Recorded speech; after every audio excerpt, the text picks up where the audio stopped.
That's a lot. You don't get to get a break for that. If the chair want to go ahead and start the meeting, you should. Okay, I'll go ahead and begin. I'll welcome everybody to the September 24th, 2020 Transportation Commission meeting. If we could have a roll call, please. Commissioner Jordan. Here. Commissioner McCroskey. A ways away, but present. Commissioner Del Rosario. Here. Chair Paulson. Here. And Commissioner Javendal notified me that he would be arriving a little late today. Great, thank you. So we will go ahead and move on to public comment. Public comment is the opportunity for the public to provide comments on items not on the agenda. Please note that each speaker is limited to 3 minutes. The Brown Act limits the Commission's ability to take and or discuss items that are not on the agenda. Therefore, such items are normally referred to staff for comment or to a future agenda. Would any attendees like to participate in the public comment session? I'm not seeing any hands raised. We have 3 attendees right now. I don't see any. Oh, excuse me, we do have a hand raised. Okay, if we could go ahead and Paul? Yeah, and I just got on. I apologize if I'm in the wrong part. Wanted to comment on the traffic calming one. Is this for a different set of things right now? Yeah, we're at the public comment to comment on items not on the agenda, and that will be on the agenda. Right. Okay. So if you want to just wait for that item Sure. to come, that would be great. I will. Thanks. Okay, great. Thank you. All righty. So I will go ahead and close the public comment item and move on to presentations. Presentation 3-1, monthly police data on collisions and citations.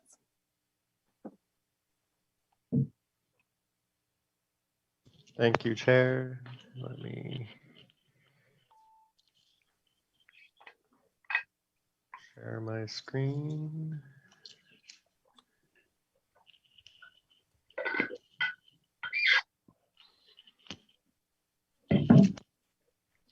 Good evening, everyone. So the chart provided and posted on attached to the agenda reflected the July data, but I have received August, so I'll report out both July and August verbally. And July and August both saw 0 pedestrian collisions,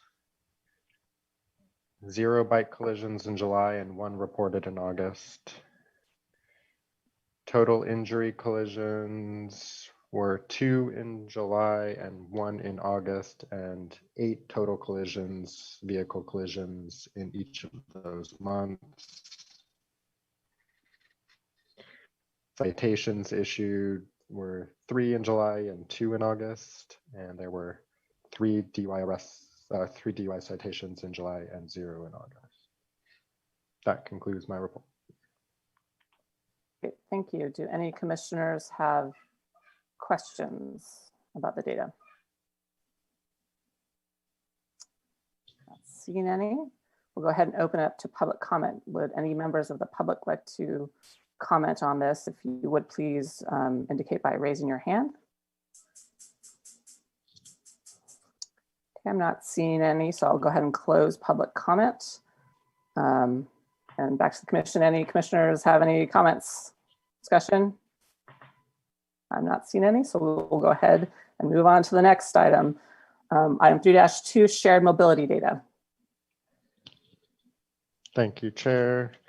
So gig car share reported 216 active members in July and 215 in August, relatively flat. Trip starts were 533 in July and 453 in August. And one additional change in terms of gig car shares offerings, they're now offering longer term rentals, 3, 5, 7 and month-long, 3, 5, 7 days and month-long rentals. And I asked for some information on how that's going, and they reported that they saw a 22% increase in multi-day revenue, at least from July to August. So there has been growing demand, at least reflected in the revenue numbers they provided in the Bay Area. And that concludes my report. Great, thank you. Do any commissioners have questions? Robert? Justin, what does that mean, multi-day revenue? So that they had an increase in the revenue that they're getting from rentals that are more than 1 day, or is that just a new program? It's a new program, but it was month over month that they reported to me. So it's been at least July and August that they've been offering that new program. So it's showing success. Okay. Thanks. Any other questions from the commissioners? Okay, if not, I'll go ahead and open it up to public comment. If any members of the public would like to comment on this item, please raise your hand. Okay, I am not seeing any hand raised, so I will go ahead and close public comment, bring it back to the commission. Any comments from commissioners? I'm not seeing any, so we'll go ahead and close this item and move on to the next item, which is the consent calendar. Would any commissioners like to pull items off of the consent calendar? I have a comment on the minutes. Okay. Want to go ahead? Sure. By the way, I just saw a cattail go by. Zoom bombing, that was pretty fun. We got a new cat. Oh, you got a new cat? Yeah, we got a new cat. Good time for a new cat. Yeah. Well, sure is fun. I'm watching that on PBS NewsHour as well in the background. Yeah. Correspondence with their cats. So on the minutes, we had an item on the parklet at Canes and Solano. And there was an item in there about concern that people would step down off the parklet. And it's phrased as saying step down off the parklet onto the sidewalk without noticing there's a change in grade. I think what we were actually saying was step down from the parklet to the bike corral.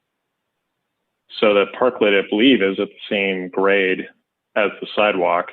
It was really stepping off, stepping / falling / whatever off that edge. And so we made some recommendations about, putting some pots or planters or something over there. So I just wanted to clarify that it was the bike corral and not the sidewalk.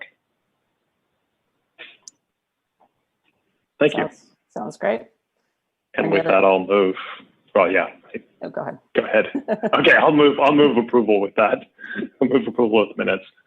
I was just going to note, since it's changed from recent months, there is a second item on the consent calendar this month. And I was going to make one additional note. I received additional correspondence from the applicant, just noting that while it's been quiet, part of that is the Y is not open right now. So there was a couple months before the closure that the new installation was in, but after that, it had seen less traffic on the block. Okay. Okay, so I believe we have a motion to approve the consent calendar. Do we have a second? I can second. I'll second. Or Robert, either way. Robert seconds, that'd be great. And if we could have a roll call vote, please. Commissioner Jordan. Aye. Commissioner McCroskey. Aye. Commissioner Del Rosario. Aye. Chair Paulson. Aye. And that passes. Commissioner Javanil is absent. Great, thank you. We'll go ahead and move on to the next item. Item 5-1, traffic calming request for the 1000 block of Masonic Avenue.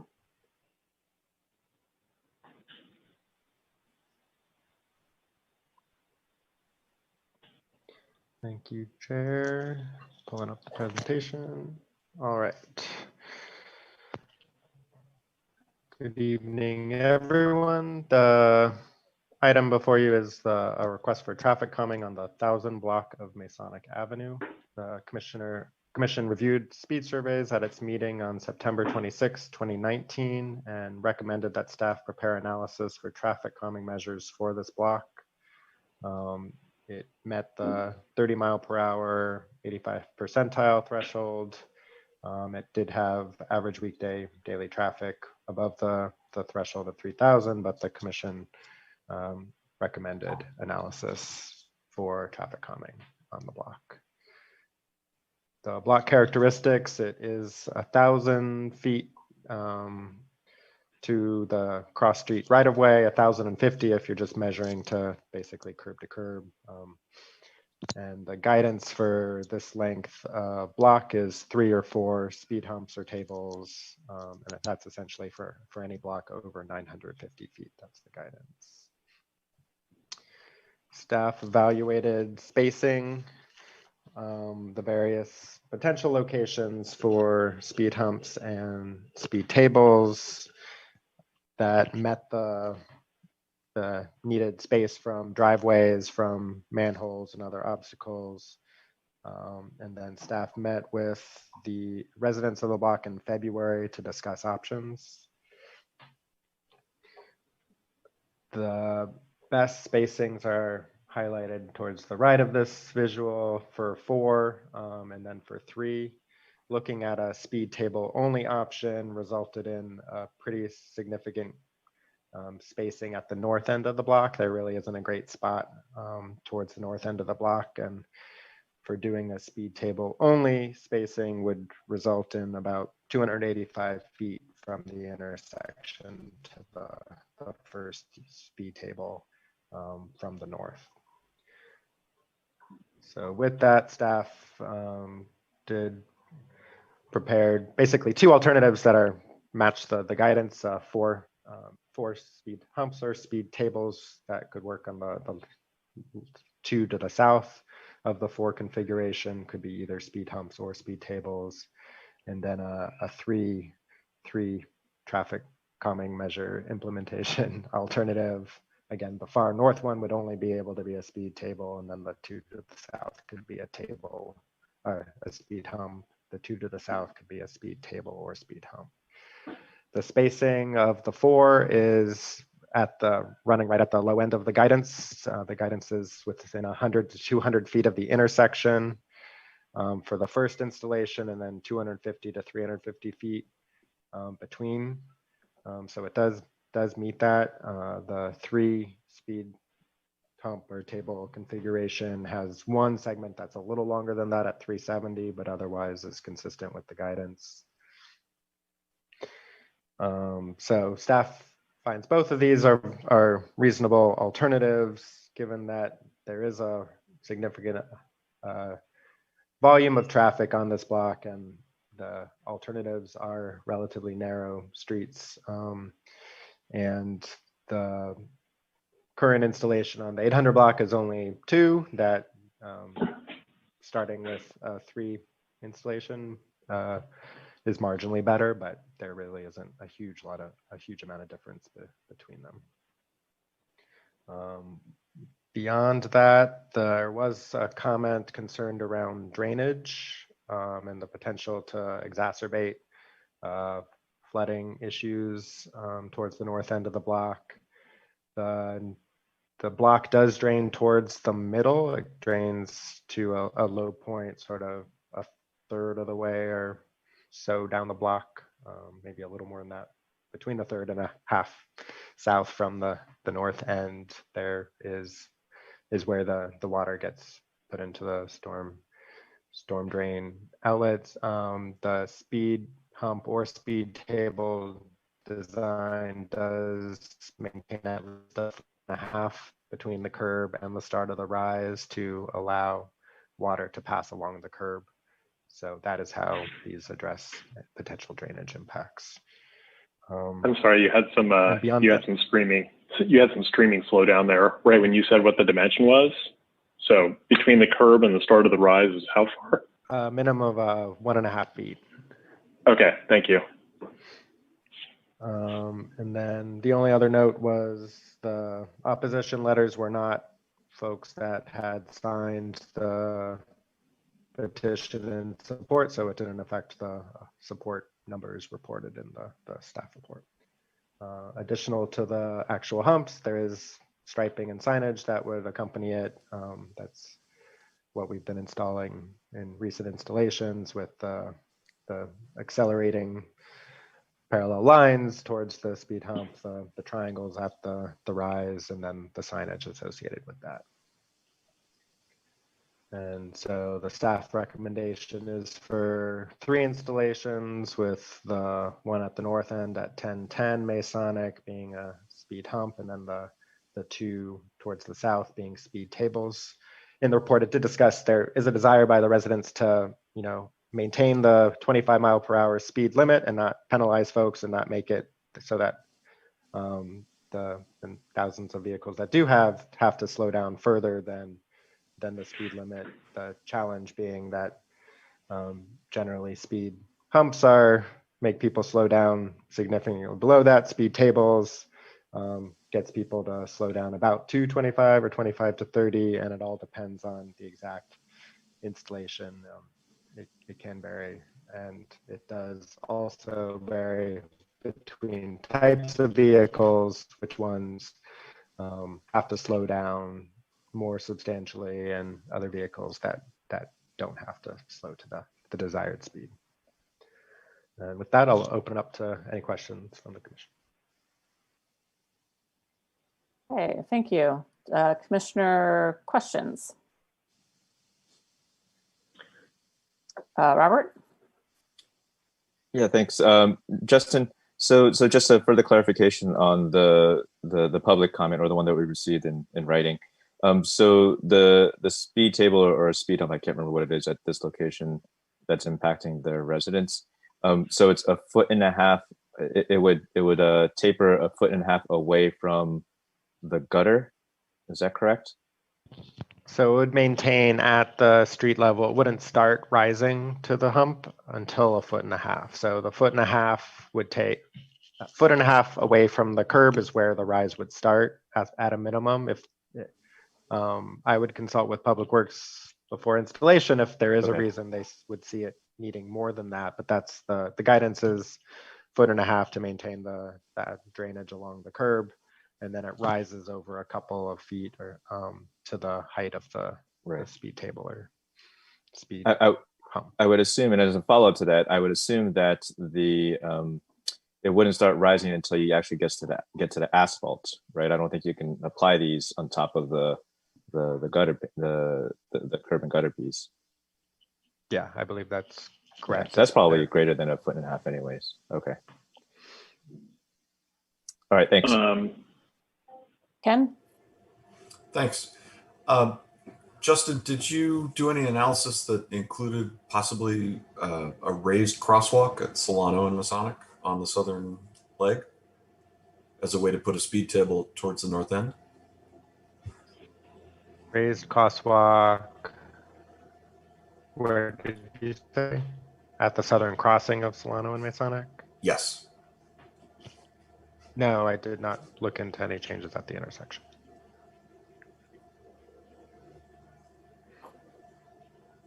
Okay, Preston, did you have comments, questions? Yeah, question.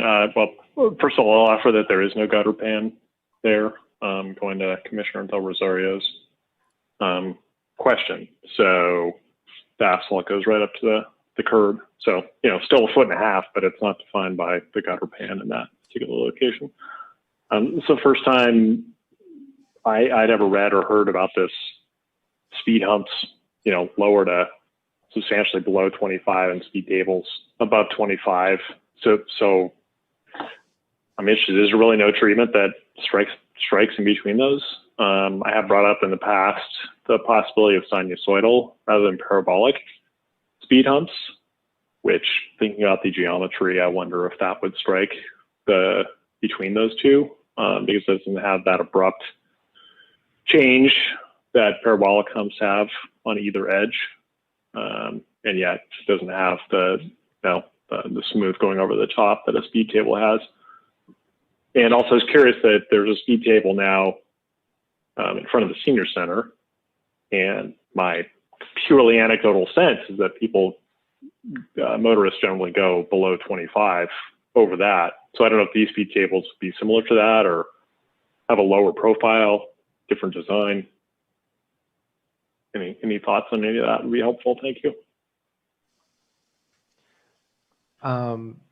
So the difference in speeds was from external studies that I can provide, but there may be more recent research that I have not seen. I have not spent a lot of time researching the different options beyond following up on some of the earlier discussions and reviewing what was pulled together prior to my arrival.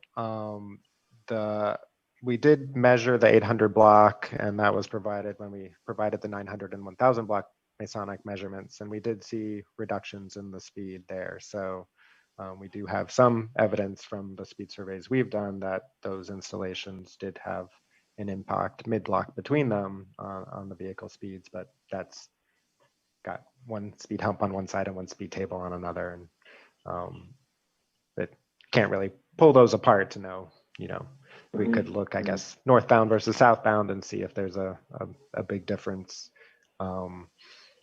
But they're not isolated. They're sort of a shared data point. Another question: the curb is quite low, or the top of the curb is just between the top of the curb and the gutter below is smaller, I would say, than average for the city. By quite a lot, actually. My guess is that this has to do with how the street pavement might have been maintained in the past, but I don't have that history. I'm guessing that it was overlaid without grind or more thicker overlay than the grind that was done. So I don't know. I mean, that this street has had some treatment, I think, in the last 10 years, like kind of some sort of overlay, not like a grinded overlay. It wasn't actually like a chip seal.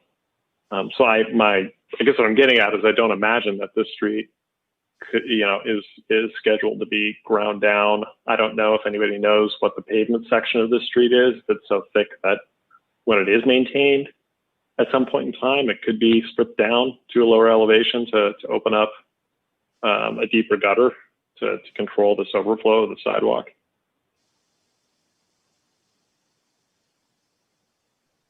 I don't know more information on that, but that seems plausible. I will consult with Public Works on the drainage if there is a recommendation to proceed to make sure if there is consideration, with a low curb being part of the reason that there's drainage considerations, if that merits a change to where we start the rise. Thank you. Yeah, it might be it would be interesting because the street is quite crowned. Well, I'm getting mid comments, so I'll save those for after public comment. Thank you. Great, thank you.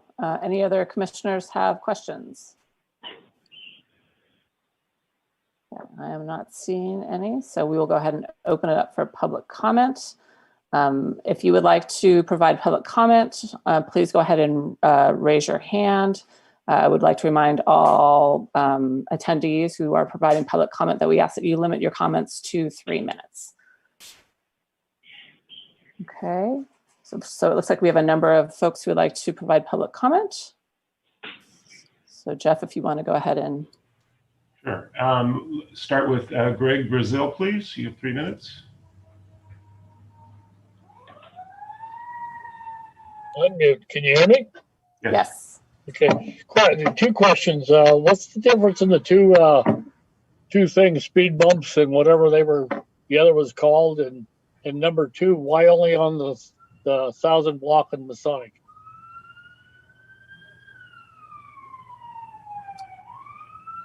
Mr. Brazil, why don't you finish your comments and then we'll respond to questions after all the public comments. I missed part of that. I'm sorry. Oh, if you have any other comments during your 3 minutes, why don't you provide your comments, and then Justin or I would respond to your questions at the end of the public comment period. Yeah, no, I think that's all I've got. Just curious what the two calming things are between the speed bump and whatever you called the other thing, and again, why only the 1000 blocks of Masonic? Okay, thank you very much. Thanks. Thank you. Next is Loretta Felter, I believe. Hi, Hi, I am a resident at the north end of Masonic. I'm one of the people who's concerned about the drainage issue. We have a below grade driveway, and I'm just very concerned about anything causing any sort of water overflow in that area. In addition, you know, it seems like the speed tables might be better for the speed goal, as if though the humps might kind of push things a little slower through the area than is desired. So, and I just want to make sure that it's clear. The way you were talking, you seem to think that we were at the corner of Solano and Masonic. It's actually south of Marin. So that's the comment. Great, thank you so much. Next is Adam Cadeau, I believe. Apologize if I'm mispronouncing that. That was perfect, actually. Thank you. I also live in the north section of Masonic, and one of the things I'm really concerned about is flooding. During the rainy season, we practically have water going over the curb into our water. We have a sump pump that pumps stuff out, but it pumps it into the street. And again, there's been a couple of times where I've looked out the window at night during the rainy season where I really thought there would just be overflow and my pump would just kind of keep going and going and going and never getting anywhere. So that's the major concern that I have. It's just, there isn't, even a slight increase in possible decreasing drainage could push it over the edge, because it's very, very close to the edge, even when it's when it's raining right now. And I think there might be a couple alternate spots farther down the street, because up at the north end of the street, it actually isn't, there really aren't that many people driving that fast because of the intersection. Thank you. Oh, great. Oh, thank you very much. Excuse me. And then our third and final speaker is Paul King.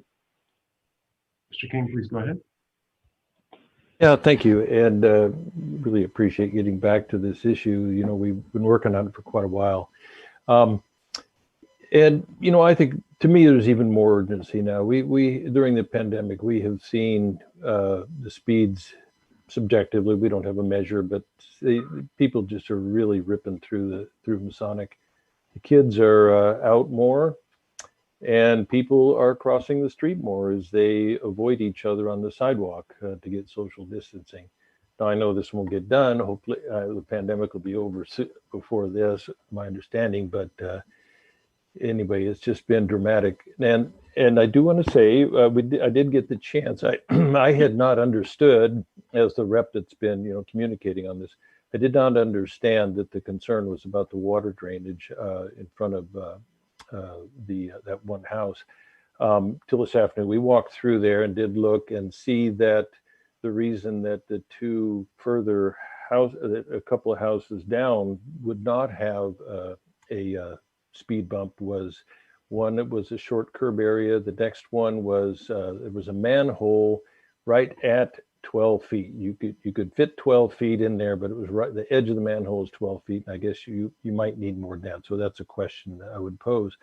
And then 1016 was, I believe, had even more than 12 feet. So I just don't know if they could be moved. And by my sense of the spacing, either 14 or 16 would still maintain some of the minimums.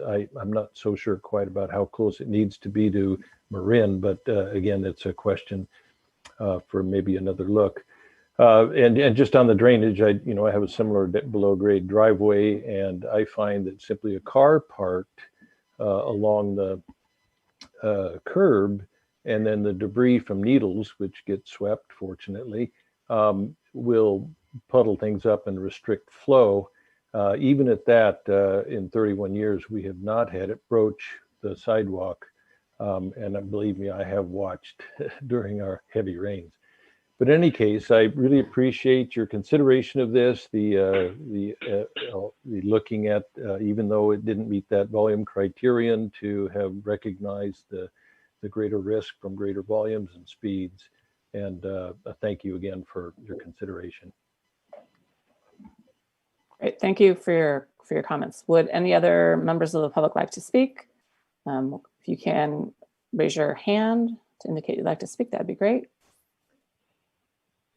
Okay, I'm not seeing any hand raised, so we'll go ahead and close the public comments and bring it back to the commission. There were some comments about speed hump versus speed bump. Justin, if you could provide a description of the differences, I think that'd be helpful. And then also maybe a little bit about why just the 1000 block of Masonic. Sure. So the difference between the speed hump and the speed table is essentially a flat table section in the middle. The speed hump rises to approximately 3.5 inches in height over a 6 feet of increase to that height, and then goes back down for another 6 feet. So it's generally about 12 feet wide.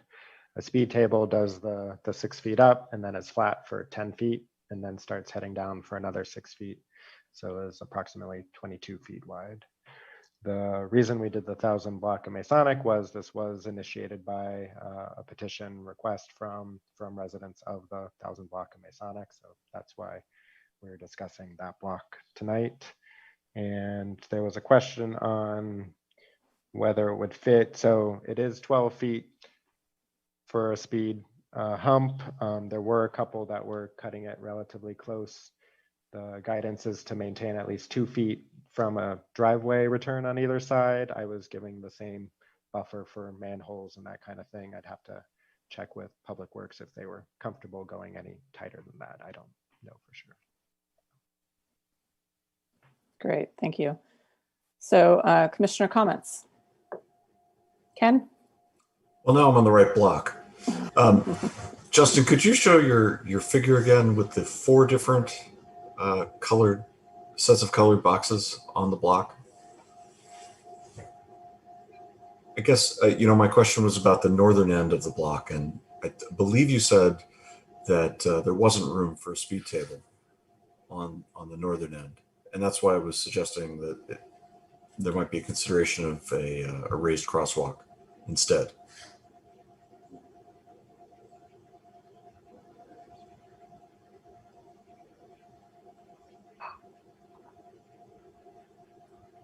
Sorry, I was pulling that up. What was your?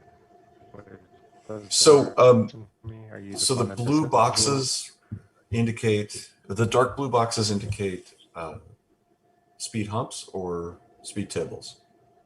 The dark blue on the left were where I initially identified potential enough width for a speed hump, and then the light blue next to it was enough width for a speed table.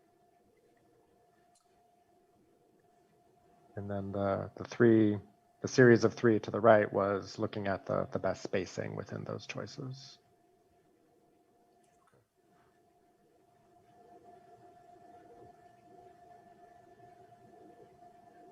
So I guess I was mistaken about the northern end. That's fine.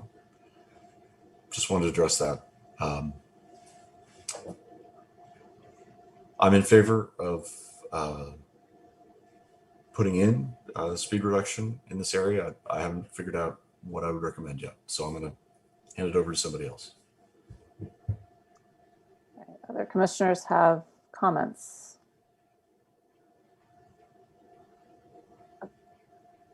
Preston, did you raise your hand? Did I miss that? Okay. Yes, I did. Sorry. Okay. Yeah, and just to make clear, I'm taking notes. I'm not texting. I use this to take notes. Let's see. I presume this hump that is recommended is downstream or to the south of 1008. Okay. Let's see.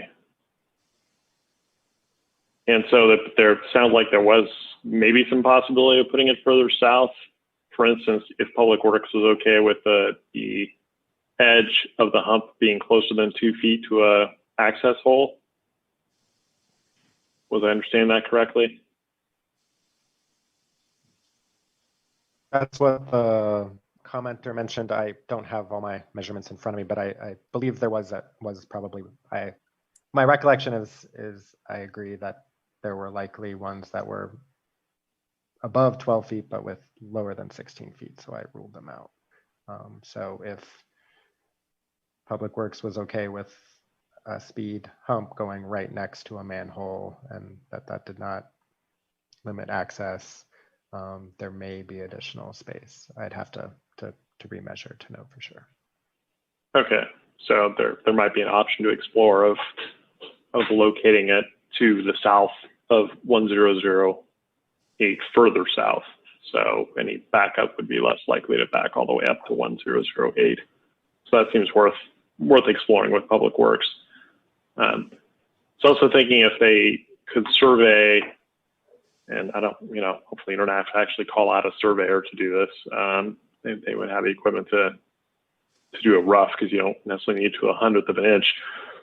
I'm just wondering with the crown of the road and the short curb, how far into the road does one have to go before the elevation of the pavement surface is the same as the elevation of the top of curb? Because that might provide some metric that could be used for deciding, is 1.5 feet enough? Or, where should the edge of the hump come down to the existing pavement surface? If that level elevation occurs 2 feet out into the road, then, it seems like the hump would potentially cause some constraint at highest flow. So maybe it moves out a little bit. It seems like that block is often not really parked up though. So I understand the concern with moving the edge of the hump in to the road too far, because then you get motorists, going around it so that their passenger side wheels don't have to go over the hump. So it's definitely a tricky balance. I appreciate that. On the speed part, I'm still interested in this sinusoidal hump geometry. I don't know if there's research on that. Part of my interest is we have a hump in front of where I live, and looking at humps around the rest of the city, because they have that sharp angle at their base. When vehicles come down and they hit the pavement. So the pavement, you see pavement deterioration on the downstream side of the hump. If you'll, alligator cracking and whatnot, because it's getting a lot more stress from vehicle after vehicle hitting it. Also, I see, vehicles when they hit the angle at the upstream side, it seems like they don't tend to rise up as smoothly. A lot of them will scrape. Now they're going too fast probably, but I think they're scraping even at, I would guess at 20 miles per hour going over this hump. So I think that's part of what the sinusoidal does, is it still slows people down, but it provides smoother transitions. And while it costs more to build up front, it probably incurs less pavement damage over time because it doesn't create that stress concentration. And because it has smoother transitions, it might hit that spot between, a speed hump, which seems to decrease speeds below 25. That's the survey showed on my block, and speed tables, which you're saying the literature says doesn't necessarily slow motorists down to 25. So I kind of wonder if sinusoidals in between. I'm missing Commissioner Javendel, because being a professional transportation engineer, you probably have lots of intel to weigh in that would help us out here. But we don't have that, so I'm just gonna have to leave those on the table. Okay, other commissioner comments? Robert? Justin, so sort of along the lines of what Commissioner Jordan was saying, does the Public Works Department still have an ability to do some further investigation on minor adjustments, feet one way or another, and then also distance from the curb after they do their investigation or survey? Or has that been done already? Could you ask again? I'm not sure I caught what you're. So it sounds like there's some public comment about the concerns over water running down the overflowing into the driveways, and then possibly the exact location of the speed hump or speed table. It sounds to me like they're in the design process. There's still some type of further investigation where those things could change slightly to optimize where the exact location of the speed table would be. So the two things that I've noted so far, whether it would make sense to have a different spacing from the curb out to provide a change in the drainage capacity. I mean, to some extent, it's a matter of how much flow you're trying to prepare for. And there's whole flow analyses you could do, which would be something we would have to pay someone to do. That's a whole different question. But I can ask them if the 1.5 feet as a standard is generally provided the adequate flow. I don't know that they could speak to the specific conditions without us paying someone to look at the flow. With regards to the spacing, there's one additional location that was mentioned that I think has more than 12 feet. So a speed hump could physically fit. It's a matter of whether they would be comfortable with it being however close that would end up being to a manhole. And that I can ask, and that would be a potential change to the location that either could be a recommendation of the commission, or I could bring back with that answer if you would like to know that information before making an action. Okay, thanks.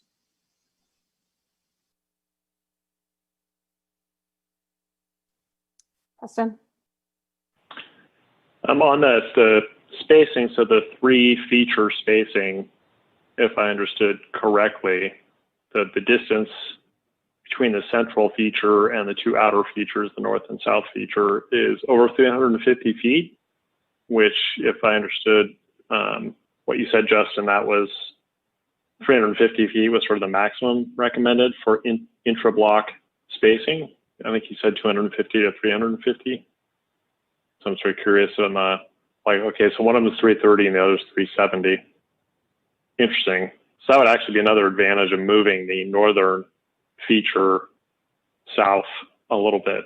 You get closer to that 350 recommended spacing, because it's kind of a wide spacing the way it is now at 370. So yeah, I guess the question is what was the thinking behind going with staff recommending 3 rather than 4 features?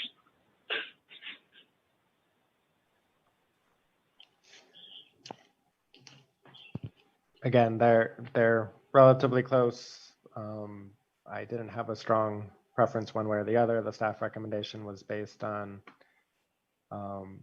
it being more similar to other installations we've done on relatively long blocks. There's 2 on the 800 block currently, and a switch to 4 on what serves as a minor arterial roadway with over 4,000 vehicles a day. There is a concern of the necessity for 4 and the potential additional for spillover to neighboring streets. But those were the main considerations. I see. So sort of a precedent of spacing on other streets where Albany has installed speed humps. I mean, obviously cost as well. It's less cost to install 3 than 4. Thank you.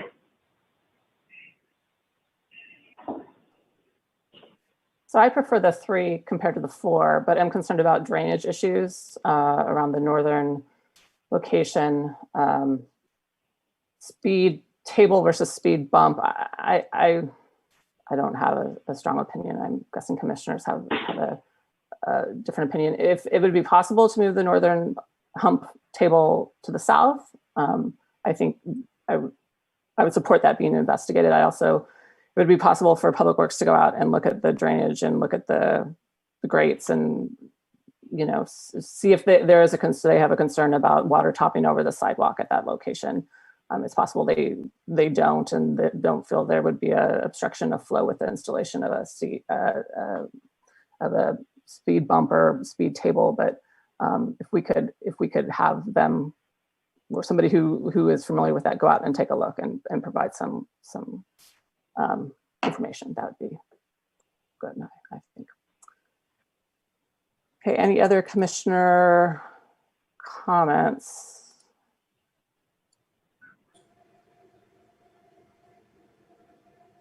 Ken? Yeah, I'm in favor of the speed tables. Having experienced both and seen how cars react or drivers react to going over both, I think the speed table is a more engaging and less jarring experience at the same time.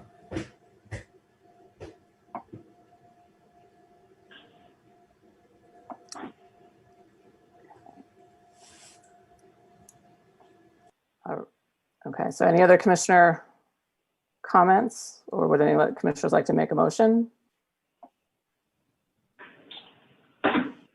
I'll make a motion. So I move the 3-feature configuration with the northern feature to move south if acceptable to Public Works in terms of spacing relative to the access hole. If the feature cannot move south, then the second choice is to design the western edge of the feature relative to the curb elevation. Ideally, the western edge of the feature would come down at a road elevation that is equivalent to the top of curb elevation, so it doesn't enter into the flow prism at all. Depending upon the crown of the road, that may or may not be feasible given the amount of traffic that might try to bypass if it's that far out. But those would be the two that I would suggest looking at. And as a softer recommendation, I would like consideration of a sinusoidal rather than parabolic speed hump at this location, in particular because there is such high motorist volume here. And while we can't get a speed table in there, having a sinusoidal hump, I think will perform more like a speed table than does a speed hump. Do we have a second?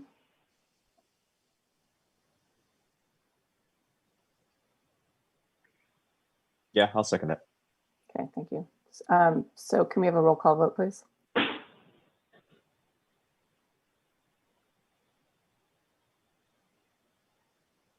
Commissioner Jordan, Yes.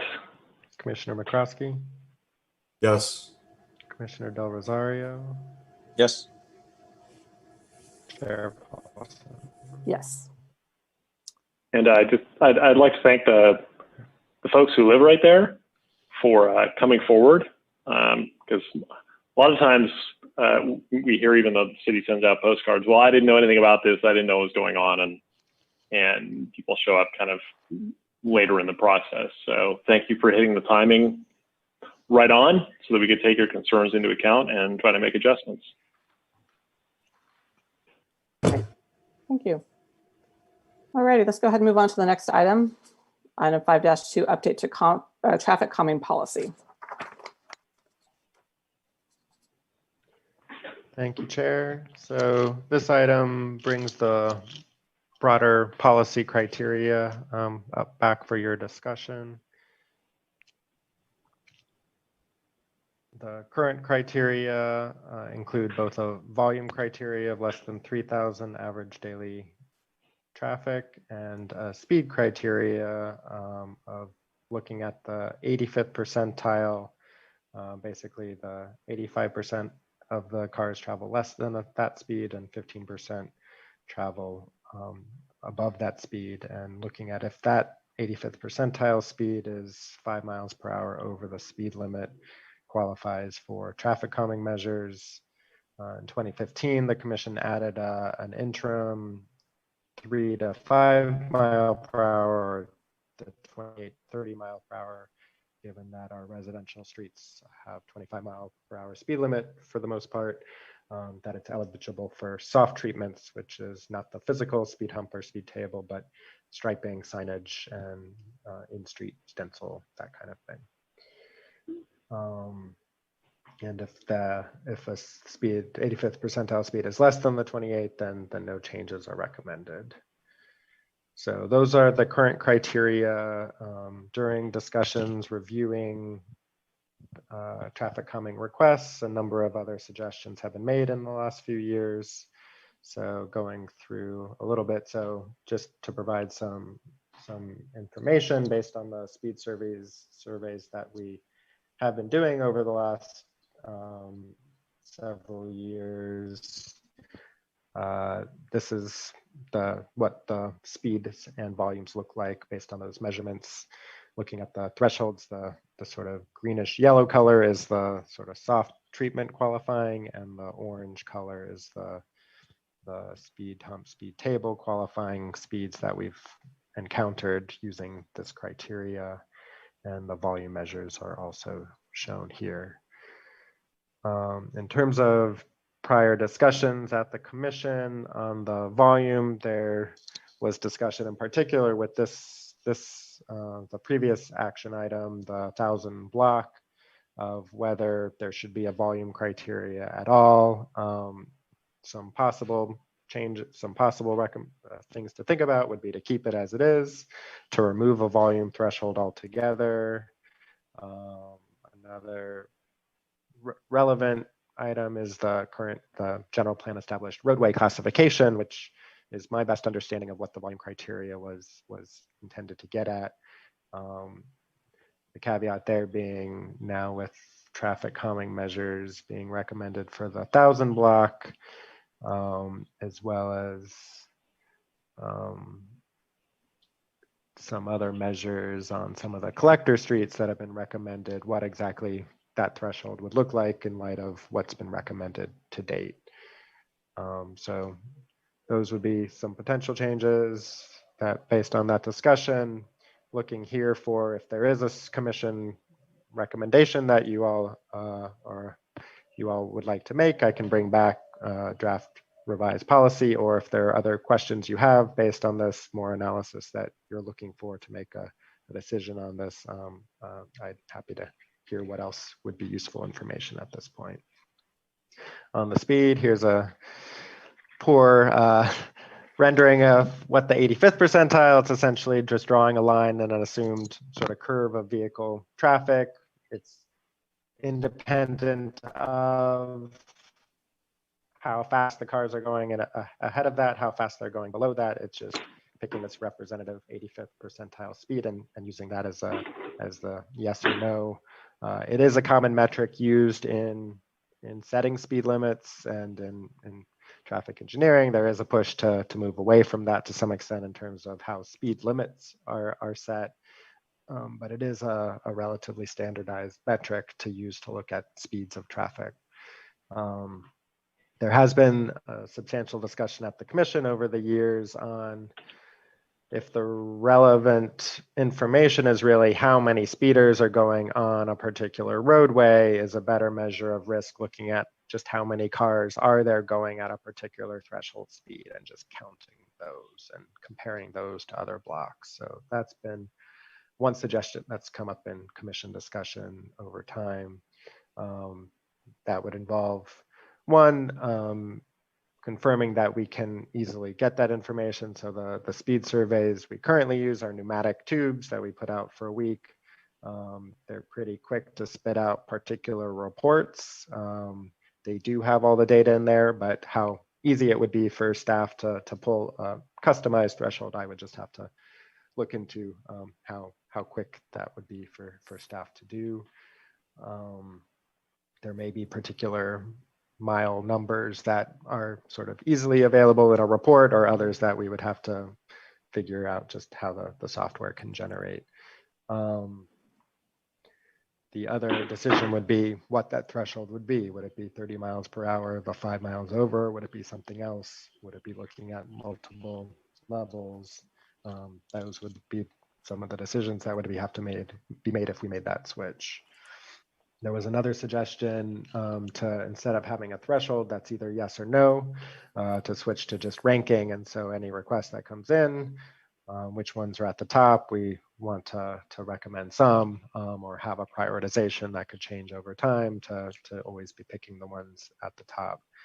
I did note, I think in the staff report, that there is a bit of a challenge there in that you would end up mixing the sort of policy recommendation of what we're going to deliver with the delivery then if you have a fluctuating change in prioritization. Some of what we've been doing in the last couple of years has been looking at which traffic calming measures are recommended and improved and which ones we can add to existing road work that's nearby, that kind of thing that's more opportunistic versus it being a standalone project that we just would take what's on the top. So that was just noting that might have some complications in how we actually deliver some of these projects. So those are the things that have come up previously in discussion. So wanted to put that out there. If there is some additional information the commission would like to think about these, or a clear direction on what a different criteria would look like. And with that, I'll open it up for any questions. Okay, Commissioner, questions? Preston? This is kind of an institutional memory question. There are speed humps. I guess they're pretty gentle actually relative to most speed humps. There are speed humps on Key Route, which is a minor arterial. I don't know. I think they're only on the southbound side, the high school block, and I don't know what the history is on how those came to be installed. But I think that's relevant because it's another minor arterial. We've just recommended these physical calming hardscape features on the minor arterial of Masonic, but there was a precedent on Key Route. There's also a precedent on Santa Fe by the school there. But I was curious, just since we're on the topic, if anybody knows the history of how those ones ended up on Key Route. Looks like Ken may know. We have an answer. Fareed could confirm this, but when the high school was reconstructed, all the traffic in that block was routed to the western leg, and I believe the speed humps were put in that at that time to slow down traffic in a more narrow area, and they were left. That's my understanding. It may not be exactly correct. And you also asked about the Santa Fe 1000 block speed humps. And I believe those were put in because it's a school area. And there's no bus route there. Yeah, thank you for Great. solving the mystery, at least in part, on Key Route. Preston, did you have more? Yeah, that's it for my questions. Thanks.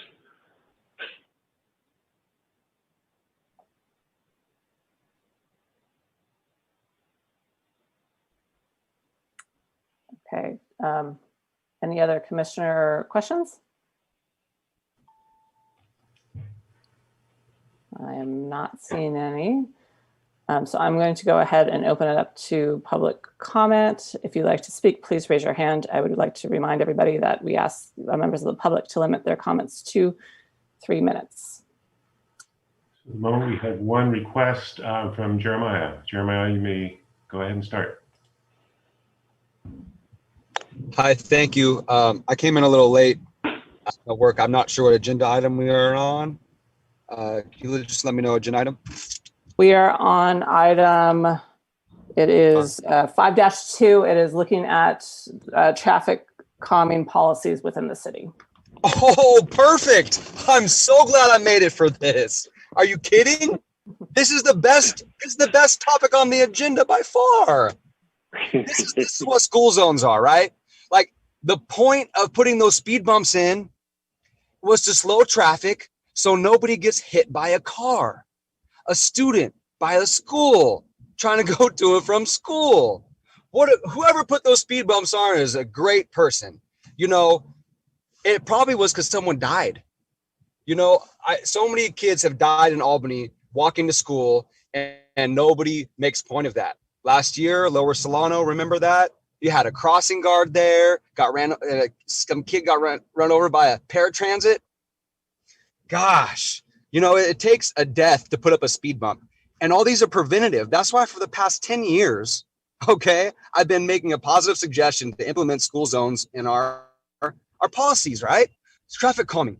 Look at Solano. It's 25 miles an hour, really? That's way too fast. Someone going 25 miles an hour cannot stop for someone crossing the crosswalk at the post office. So we got to do some serious things. This, please, I beg you, this is the best agenda topic there is. Thank you for putting this on the agenda. Thank you so much. Solano, right? We got this activity on Sunday, and I almost brought out a bucket of soap and water and washed the big bellies myself. Someone's got to do it. I just didn't want to get in trouble. But anyway, traffic calming down Solano on this Sunday.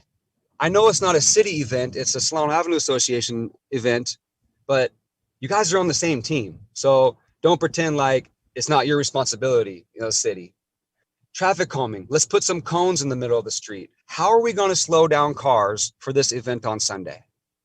What physical things are you going to do? Thank you, Preston. That's a good word. Physical things you're going to do, right?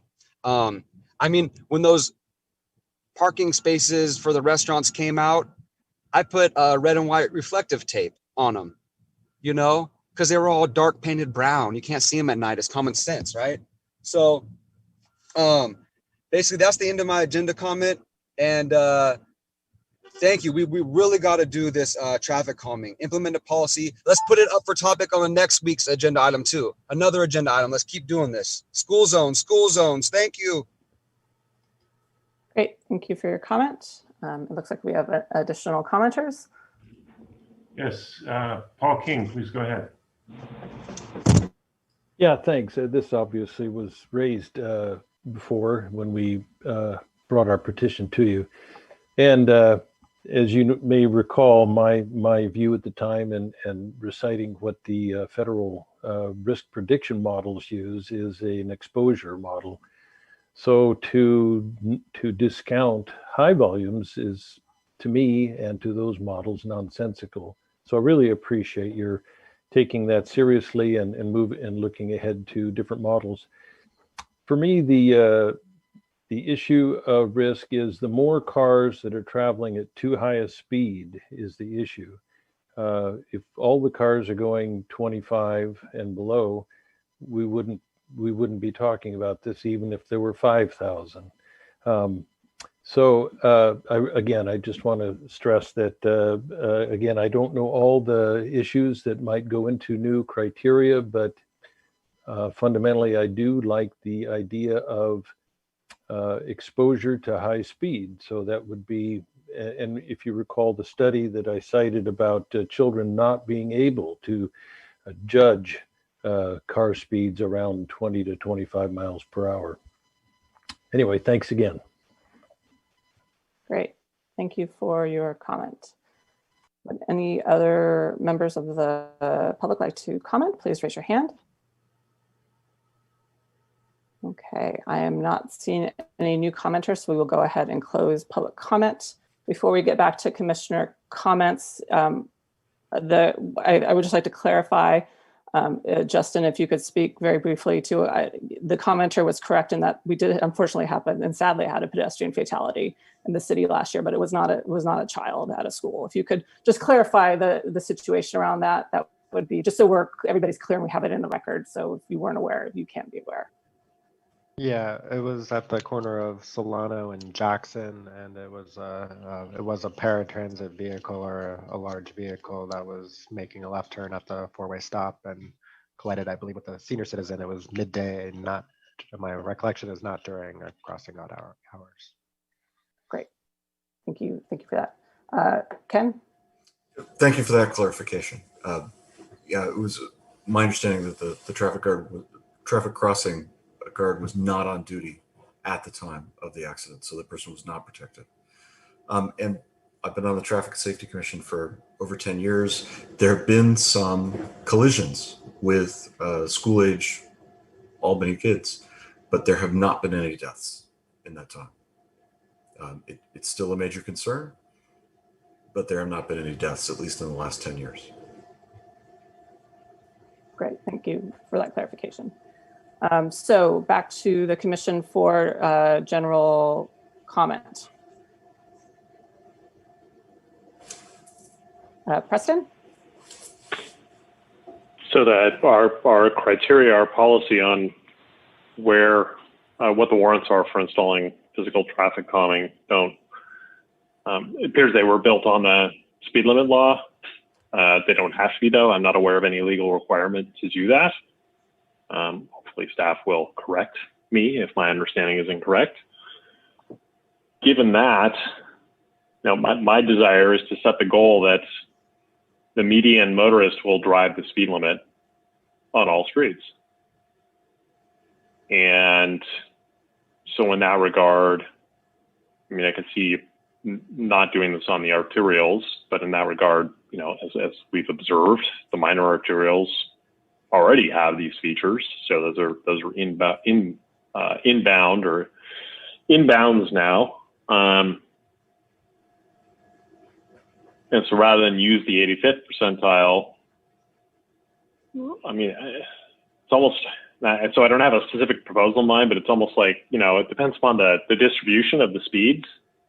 If you use only one number, then you don't know what the distribution is, as Justin showed on that graph. So you might have an 85th percentile speed of 30, but the median speed is 25 on one street. And on another street, you might have a 85th percentile of 30 and the median speed is 29.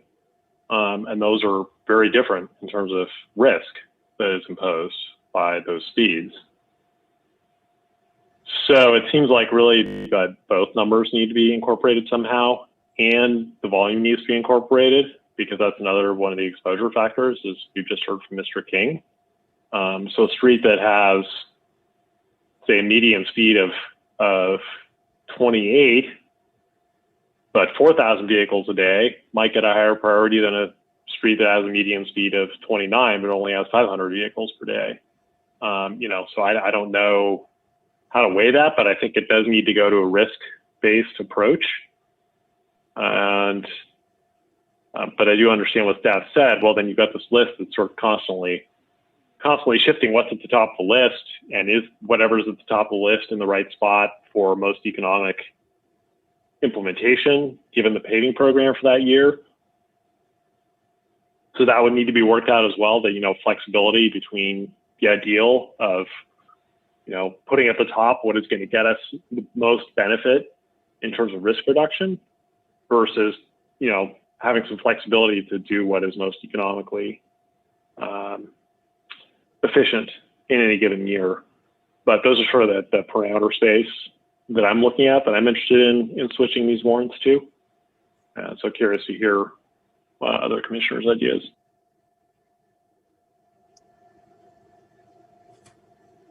Ken? I think the risk spread is important. The more we know about how many cars are traveling how fast is important, and I can't express it in statistical terms. I'm not facile with that, but it's about the risk to people. So let's focus it on the relative risk, and that might change the priorities that we've set up so far. So maybe we want to, both in terms of which speed treatments that we've already recommended would come first, and which blocks would be eligible for speed treatments going forward. So maybe there's a staged phase in where we say the current standards end at such and such a date, and then but that there's a window of time when we don't take any higher volume streets for a couple of years to let the other speed humps be implemented in more of a fair way. I think we can deal with that shift in a fairly equitable way. This topic has come up again and again, and we've been frustrated with some of the results of the surveys and the 85th percentile. I think it's also important to remember that while the speed humps and speed tables are the probably the strongest and most direct approaches we have. And even though they're expensive, they're among the less expensive solutions we have. They're not the only ones. There's creating bulb outs mid-blocks to allow trees to be planted closer to the travel lane. Speed humps are not appreciated by a certain percentage of our population, including my significant other. But I still fully support them. But it reminds me that they are considered a problem by people who normally obey the law, and yet find that their car is affected, or they're uncomfortable driving on the street. Certainly, there may be people with physical ailments who have trouble driving on streets with speed humps. And as I say, they're not the only measure we have. Certainly in Albany, we've tried chicanes. We've tried road diets. We haven't tried a lot of, we've tried some marking treatments, like on my block of Santa Fe, the 800 block. And I'm not sure if we've analyzed how well that works. In fact, I'm pretty sure we haven't. So maybe that it's time to take a look at that with a speed survey. We're in an odd time, of course, with the coronavirus, but things have gotten almost back to normal, I think, in terms of daily traffic. So let's also think outside the box in terms of what we can use to provide some mitigation to speeding. Thanks. Great, thank you. Other commissioner comments?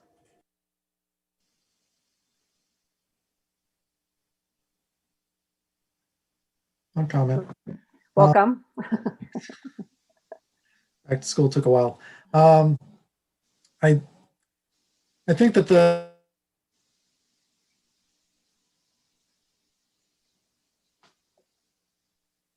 Oh, did we lose them? Oh no, come in, Fareed. Fareed, maybe turn off your video. To Fareed. Maybe turn off your video. We're having trouble hearing you. You froze for a little bit. Oh dear. Okay, I'll kill the video and see if that helps. You're back now. So the main thing with regards to the speed threshold for traffic calming is not just to measure how bad is it, but to manage our resources. We had infinite resources. Every street with any speeding at all conceivably could be, somewhere that we want to do traffic calming, but we don't. So we want to try to deal with the worst places first.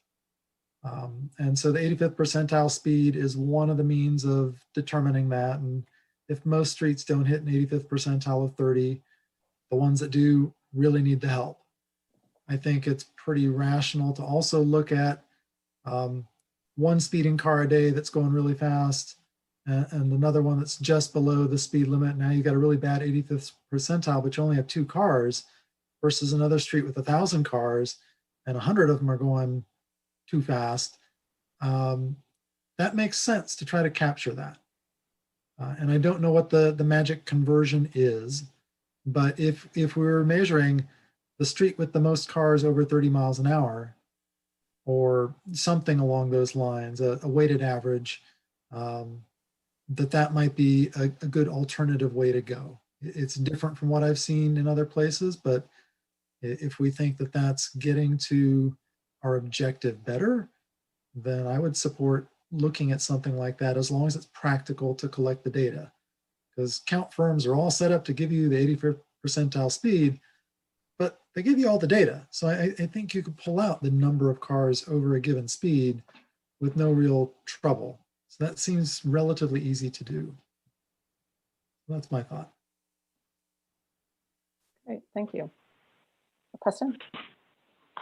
Yeah, on the issue of the data collection, I guess I'm not completely comprehending that.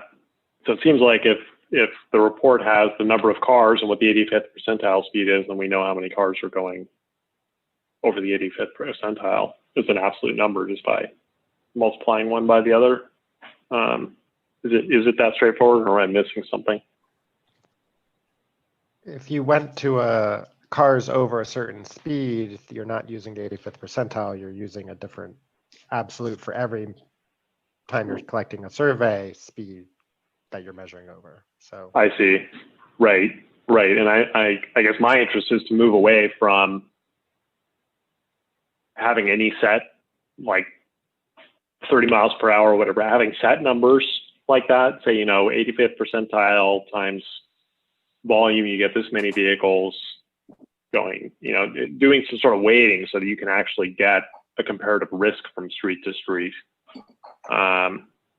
So again, I don't have a formula in mind, and I can think on that over the next month, maybe, or maybe we could have a subcommittee. I don't know what the best way to approach this is. Probably having, if the commission is interested in going this route, probably having two of the commissioners get together and try to think things through, potentially with staff, if staff is amenable, over the next, month, 2 months, to come up with a proposal that at least passes muster with 2 or 3 minds. That might accelerate our work on this to be able to bring something back that's really more specific to chew on. Ken? Former Commissioner Chomsky on parting said that he had some strong ideas about this and was willing to help crunch some data and come up with some options, even off the commission. So he might be helpful in that. So other commissioners have comments? Robert? Just quickly, only that I do support, we have to have some sort of measurement of the number of vehicles that are going fast. And so however you guys want to figure that out, I just wanted to throw my support in there to emphasize that too. Great, thanks. And Fred, go ahead. So one more thought, just in terms of how to set the threshold. If however we measure it, identify all the streets that applied this year, which are the worst, and we've got money enough to do 4 speed tables, let's say, and either it's 2 per block or 1 per block, and we use up the resources we've got for this year for the ones that had the worst data. And then next year, we've got a couple that carried over from this year, plus any new ones.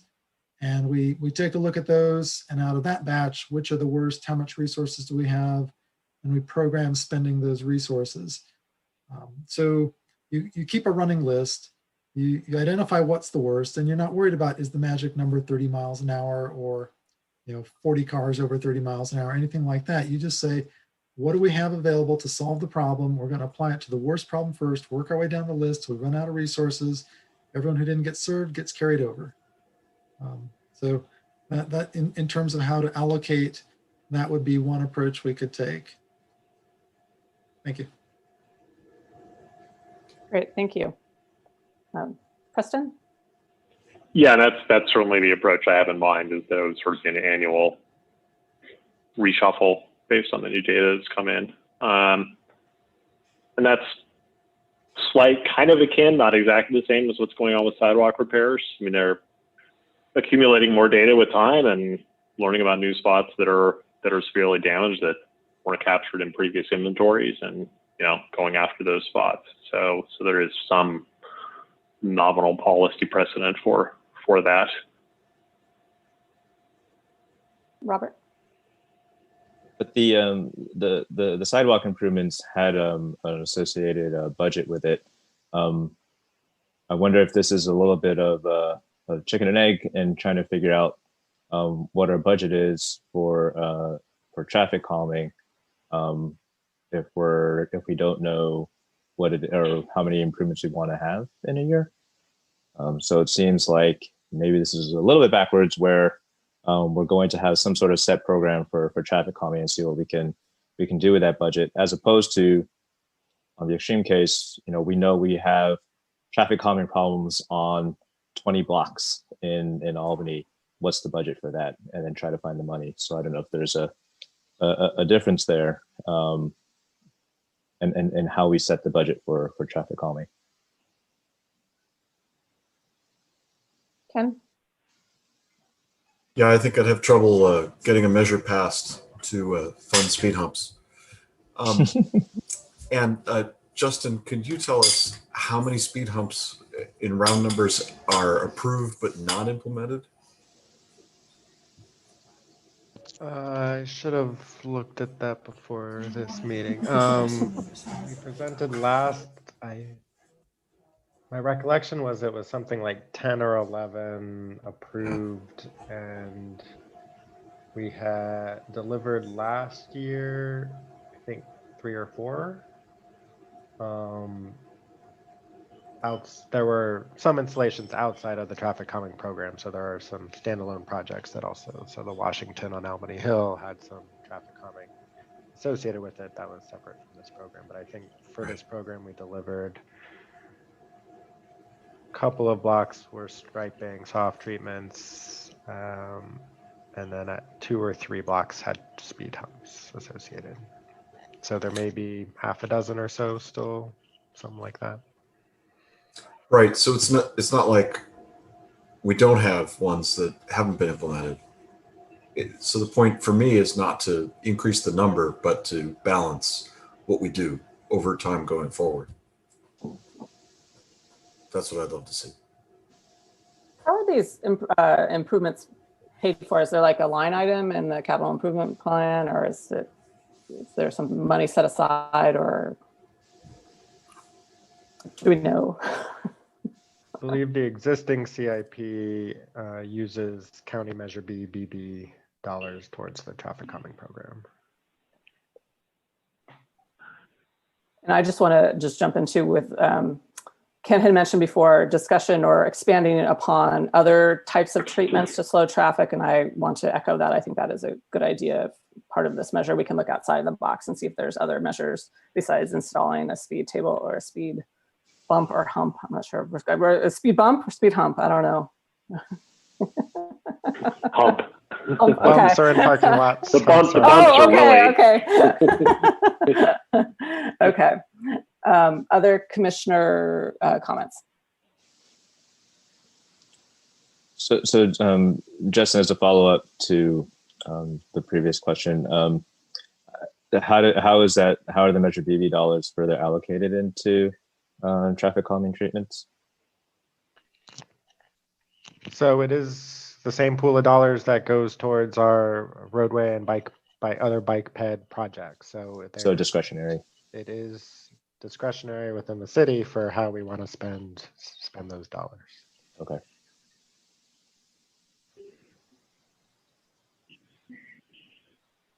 Preston? So yeah, it's a policy decision, essentially, how much allot to this, how much to allot to that, how to break it up at this point in time. I think there would be another advantage of this approach, of taking a risk-based approach, is that all the measurements that are taken can result in a score for that block. And an example that comes to mind is the city was entered into a settlement regarding sidewalk conditions, a legal settlement, and that required bringing all the ramps, if I recall correctly, between Masonic and Jackson, I think I might have that wrong, the curb ramps up to current ADA guidelines. And that amazingly resulted in the city, and I think maybe Public Works, finding that the community development block grant funding had not been spent out by other cities. And I don't know the exact mechanism, but Albany basically ended up, applying for and getting, I think it was $700,000 from that program, where I believe Albany usually gets like $60,000 a year because other cities were underspending. So if we have a list, there may be some opportunity that comes along that we're ready, that we have our list and we can strike and, seize the day, if you will. So I think there's value in if we can come up with a simple formula to implement, every street that gets a count gets a risk rating. And so we've got, our list at any given time. That said, on that, I did have a question about the map that you provided, and thank you for putting that together, and thank you for bringing this item onto the agenda. By the way, I was quite pleasantly surprised to see it here, since we've been raising it, periodically, but to actually see it come formally before us was, yeah, that was pretty nice. So thanks. But if you could put up the map by any chance again.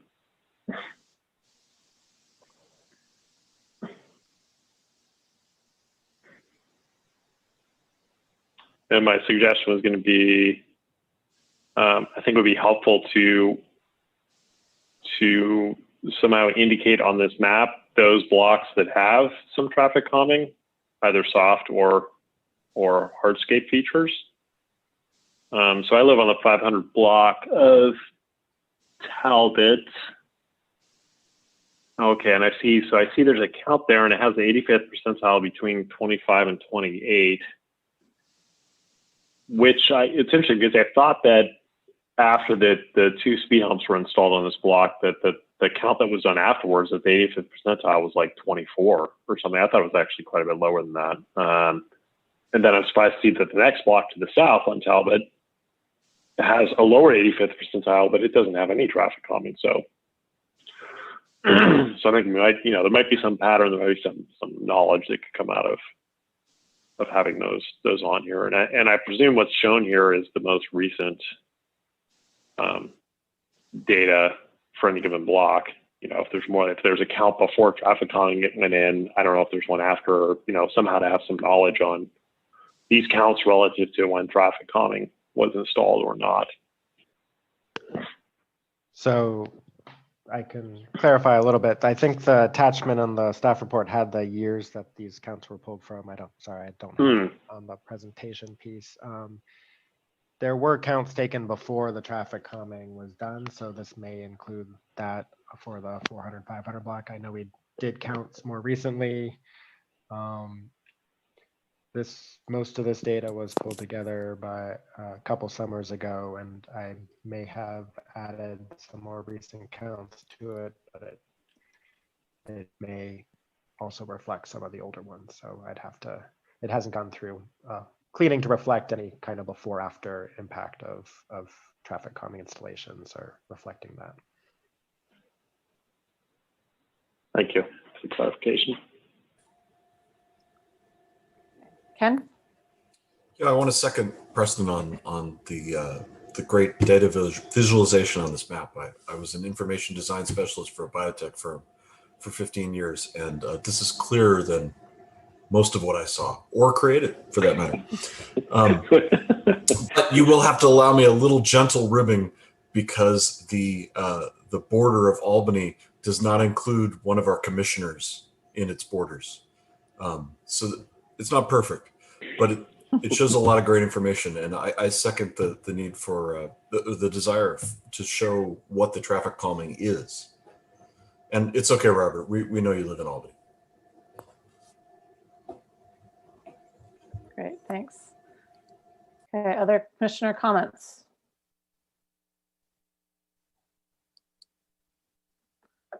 Or would a commissioner like to make a motion? Well, I guess this idea of a subcommittee, I didn't come into this meeting with that in mind, but it's an idea that interests me. I don't know if the commission has any interest in that, if that's a way to forward, or if staff has ideas on a way forward, given this sort of nebulous qualitative concepts we've put out there, to try to bring it to some more quantitative shape. But a subcommittee would be one way, so that the work doesn't land on staff in the midst of all else that's going on. Whatever the subcommittee does can get passed by staff, or vice versa, staff to participate. I don't know. On the speed side, I think there is a question about what is easily doable from the data, and that I can take on looking into. I think the question in terms of the full commission or a subcommittee is, would you like me to bring that to a subcommittee and talk about the sort of options of how that data can be arranged before bringing it back to the commission for a discussion? So that first step, I think, is a step for me to take on. It's just, who do you want that brought to after. And then on the volume side, yeah, would a subcommittee want to look into more, or is there clear commission sort of direction at this point that we can consider some of the volume or street classification implications, but not have it as a criteria for the policy with a proposed update?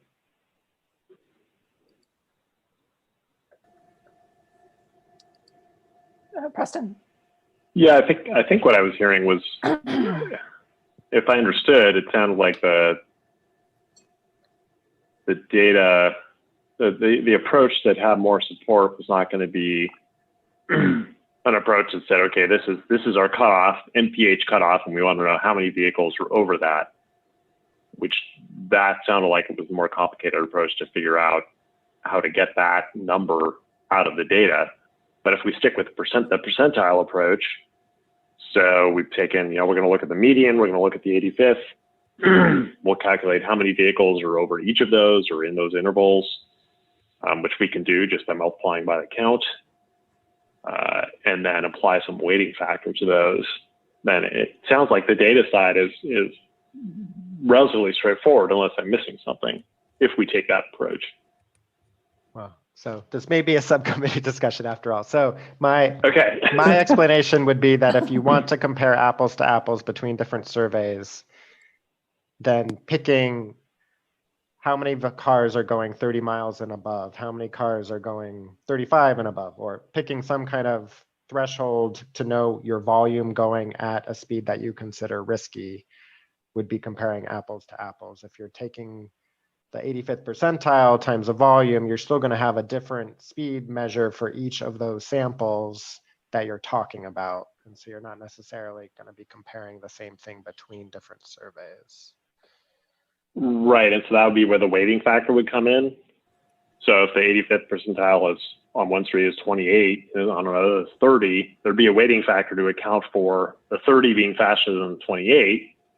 And there'd be a weighting factor for how many vehicles are there that are going over 30 and 28. So two different, I mean, the vehicles wouldn't be a weighting factor, it would just be the number. And then, from the literature, you can look at, there's some idea of the relationship between speed and injury severity. So you could develop a weighting factor from that to relate, how much worse is 30 than 28. And so you would combine those, and then you would come up with your risk factor. So in that sense, you wouldn't need to know how many vehicles are going over 30, because you're looking at both volume and what is the 85th percentile speed for that street, and combining those into a single number. I don't know, Fareed, am I making sense? Because I might not be. Well, engineer to engineer. I have a different proposal. What if there is a threshold and also a weighted priority that is separate? So you've got a threshold based on speed, and it is either the median or whatever number we want to come up with, and then we take and also there are certain streets that we can't put speed humps on, presumably. So they're kind of out of the running. And then within streets that have asked for and qualify, there is a priority set up by the relative volume and speed quotient, because it affects more people and has more danger.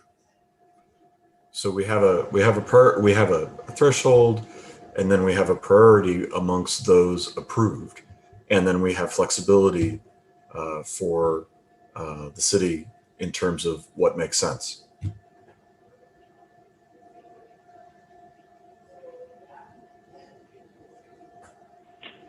So if I understand, just reflect back, but I think I understand what you're saying, in case I'm not understanding it correctly, is you would first bin by 85th percentile speed, so you have a set of streets for the 85th percentile speed. I'm not saying it's 85th percentile. I'm saying we come up with whatever the criteria is. Okay. Whatever the criteria is, you would bin based on speed at that criteria. So all the streets, whatever that percentile is. If we took that approach, all the streets that were at 29 would be in a bin, all the streets that are at 28 would be in a bin, and then you would decide between the streets that are in a bin based on the vehicle volume. Is that, That's basically okay. it. Yeah. Okay. Yeah, and so the reason I don't think that's,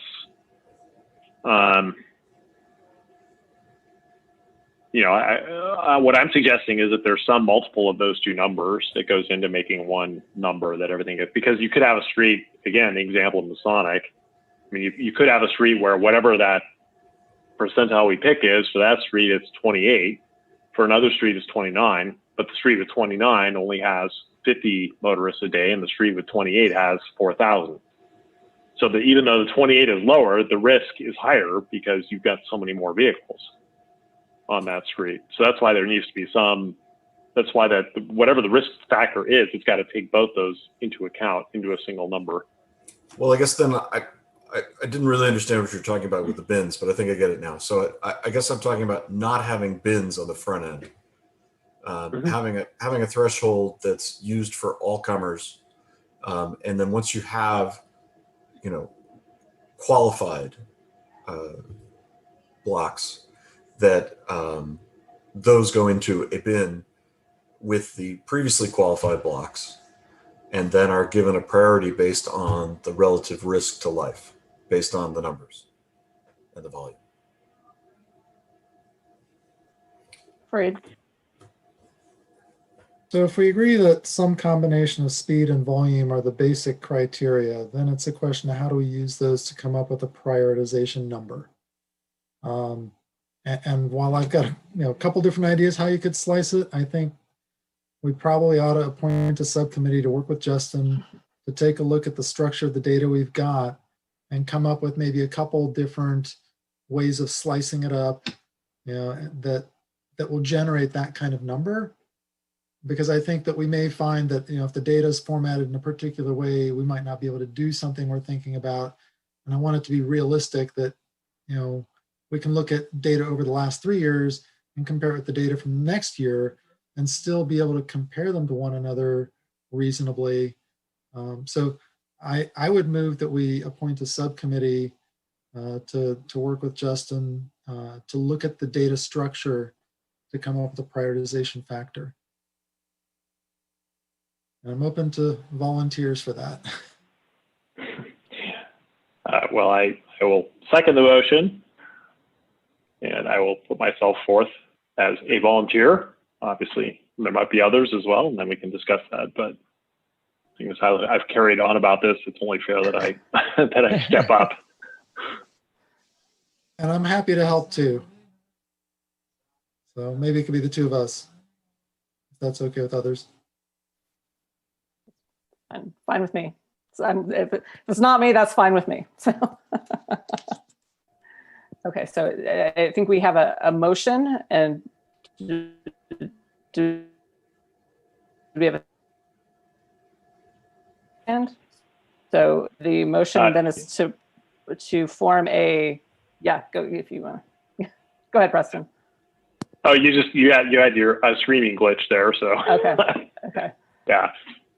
So what you said, the motion is, as Fareed stated, I'll restate it so that way maybe we have a better idea if we understand it, is to form a subcommittee to work with staff to look at the existing data, how it could be utilized most effectively and practically to come up with a risk value that is based on both speed and vehicle volume. And bring back one or a variety of potential draft approaches to the commission for its consideration. Okay, do we have a second? Ken, we'll go with Ken, because I think you made the motion. So, or I guess Fareed made the motion. Everybody wants to make the motion. Okay, so can we have a roll call vote, please? Commissioner Domino. Aye. Commissioner Jordan. Yes. Commissioner McCroskey. Aye. Commissioner Del Rosario. Aye. Chair Paulson. Okay, aye. Okay, great. Thank you both for volunteering. for that subcommittee. All righty, so moving on to item 5-3, consideration of switch to action minutes for Transportation Commission meetings. Thank you, Chair. The city currently uses a consultant to draft the minutes. So the information provided in the staff memo included the cost currently to the city. Staff estimated approximately $500 a month and 30 minutes of staff time to review the draft minutes before it's presented to the commission. The minutes are used by staff for the minutes of the discussion, of the actions, and of public comments are generally what staff utilize for future reporting back to the commission or to city council. And there was some discussion in the report of logistics that we're relying on the timestamp currently with our virtual meeting setup. Currently, we're not putting timestamps as virtual due to the need for staff that usually do that to be running multiple programs for recording the virtual meetings. There is a possibility that if in-person staff recorded the times, we could do that after the fact, but we haven't set that up currently. And so the one area that staff was comfortable with not having written minutes of was staff presentations or consultant presentations. If the commission agreed that that wasn't useful to the commission or to the public, and that relying on the actual video, that made sense. And with that, one additional note from the city clerk was that currently is in the commissioner handbook that the Transportation Commission is called out as not one of the committees that uses action minutes, and that at least the testimony of the public in the meeting should be recorded. And with that, I'll hand it back to the commission. Questions from commissioners? Ken? What would be the projected cost savings of reducing to just the recommended?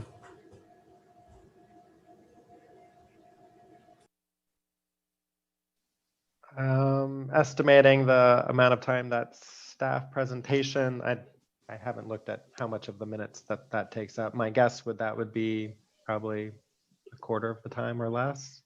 That's reporting on the staff presentation component of it. But that's just off the top of my head. Robert, did you have a question? Yeah, what do other commissions do?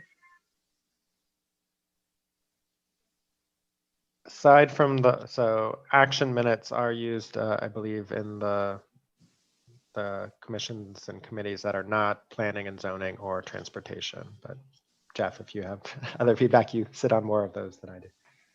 Yeah, that's right. At least I can speak to the minutes in the community development department. With planning and zoning and transportation, they have comprehensive minutes that you see every month, and then economic development and the climate action committee, which we also staff, our action minutes. I believe that, I believe that Park and Rec is action minutes as well. And does that differentiation have to do with that planning and zoning is a decision-making body versus the others less so? Primarily, the administrative record in planning and zoning is very important because it occasionally has to go through litigation, and so we need to have a good record of the deliberations that occur there. Certainly a lot less likely to be litigation with respect to anything the Transportation Commission does, but nonetheless, there's that potential, and as well as the complexity of the issues that you're dealing with. Not that other committees and commissions also don't, certainly have complex issues, but it's really helpful to have rich, detailed notes that we can go back and refer to, at least for us, and hopefully for you or for other members of the public as well. Chair, could I have one more follow-up question? Sorry. Since it was offered, is that something that's realistic that can be done where time markers are recorded live during meetings, and then that would be a point of reference for future action items, so we can look back at that? I'd like to talk it over with the people who would be doing it to make sure it would work. But in the Zoom environment, it's a little bit different than it was in the Granicus environment that we were using prior to virtual meetings. But you know, I think certainly Justin and I can keep track of when an agenda item starts and figure out a way to either incorporate that into the minutes or make that available some other way. As to the technology side of it, I don't want to guess at that right now. But we can get an answer back to you. Any other commissioner questions? Okay, I'm not seeing any, so go ahead and open it up for public comment. I would like to remind members of the public to please limit your comments to 3 minutes. And I think we have 2 attendees with 1 with a raised hand. Hey, Jeremiah, you're free to begin. Hi, thank you very much. Let's see here.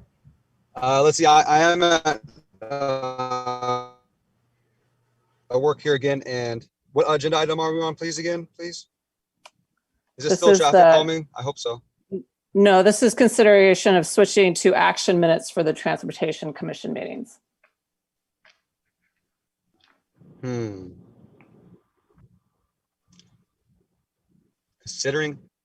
Consideration of switching to action minutes. Okay, well, you know, all these minutes should be available for the public, obviously. We have this thing with the social and economic justice. I'm not sure if you're aware of, like, every time hey, it's time to approve the minutes. What minutes? They never have minutes, or it's not available to the public or something. It's like your subcommittees don't have enough time or something. You know what I'm saying? I know how you guys laugh about the subcommittees because it's really yourselves. You guys laugh like, oh, the subcommittees do it. It's like you guys will just do it, you know, later. You guys really need help on these subcommittees, you know, the public, right? So it doesn't have anything to click on for the public here on the agenda. It's just 5.3 and you can't really click on anything here. So it's kind of tough. But, you know, it needs to be available for the public. Post it on your website, whatever you got to do. Thank you. Great, thank you for your comments. Would any other members of the public like to comment right now? I am not seeing any. Justin, can you explain where members of the public can find minutes from our previous meetings on our website? Yes, from the city website, albanyca.org, under government, you can link to the Transportation Commission, and it has the archive of videos and minutes from previous meetings. So you can get past agendas, you can get past minutes, and you can get past videos, and that's, I believe, I pay attention to the Transportation Commission, but I'm pretty sure it's all commissions. Their prior agendas, videos, and minutes are listed there for the public to review. And Jeff will jump in if that is not correct. So. You are correct. Okay, great, thank you. So we've closed public comment. Back to commissioners. Kenton. I would respond that while I know that I can find minutes, and there are 2 links on most meetings, especially ours. One that has an agenda with links, and one that has an agenda without links. And I too have ended up in the cul-de-sac without links, and I find that confusing. And obviously, I'm not the only one, given the public comment we've just heard. The minutes we approved tonight were available, but you have to click on the right agenda. So I would ask again that staff work to eliminate the non-populated agenda from the website if possible, on a regular basis. I can address that, and the city clerk might jump in as well here if she wants. But I believe it's a accessibility law requirement that we make the agenda available at one click, and then that doesn't work for the typical way of having the agenda item scroll down the page and then being able to click to the attachments and correspondence and so forth. So we have to do both. Could the city be more explicit? One says agenda with attachments, one just says agenda. If I look and see the word agenda, I click on it, and I'm apparently not the only one.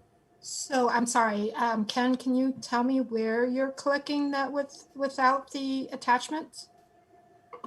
I think it's the PDF at the end of at the bottom of the web page, Ann. For the event, I believe. Yes, those are documents, and we do that for all the council, including council and all the advisory bodies. Because we had public feedback that they have a problem printing the agenda because it's hard to print what we call the Granicus link of the agenda because it has all the attachment and it's long. It takes pages after pages. So with the PDF, people can just download and print the agenda in the normal, now it's a little bit longer because of the standard language that we have to put for Zoom meeting, but otherwise it's, the PDF will be what, 2-3 pages, I think, right? I just printed this agenda, it's 4 pages. So it's easier than printing what I call the Granicus version of the agenda, which may take double the number of pages. That was one of the reasons why we included the PDF at the end of that page. Maybe there's a way to name them slightly differently, or the second one, the PDF only, I'm sorry, the PDF of the agenda only as different than agenda with attachments. I understand there is a difference in the name, but I have to remember, and I'm a little bit text challenged, that I'm looking for something that says with attachments. I believe the link at the top says link to agenda and supporting documents. And the link at the bottom, I don't know how community development staff does it now, but it should, if not, we can correct it. It should probably say agenda PDF or something like that, meaning the PDF doesn't, come with, it's just a PDF of the agenda. I don't want to spend any more time on this. I will just say that even knowing that there are 2 different links, I often click on the wrong one. Thank you. We'll discuss with the staff and get back to you. Thank you. And if I misspoke about the accessibility part of it, I apologize. I may have misspoken about that. I'll clarify that with Ann as well. Great. So we will come back to discussion among commissioners. Preston? So I support trimming down the minutes, saving that effort, saving that money to whatever degree that staff thinks that that's beneficial with the video available and the speed with which one can jump around in it.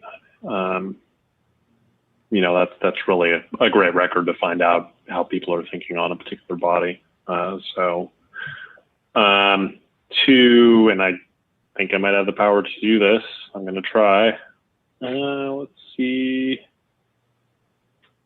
was going to share my screen to this point that Jeremiah brought up. So this is the Transportation Commission page.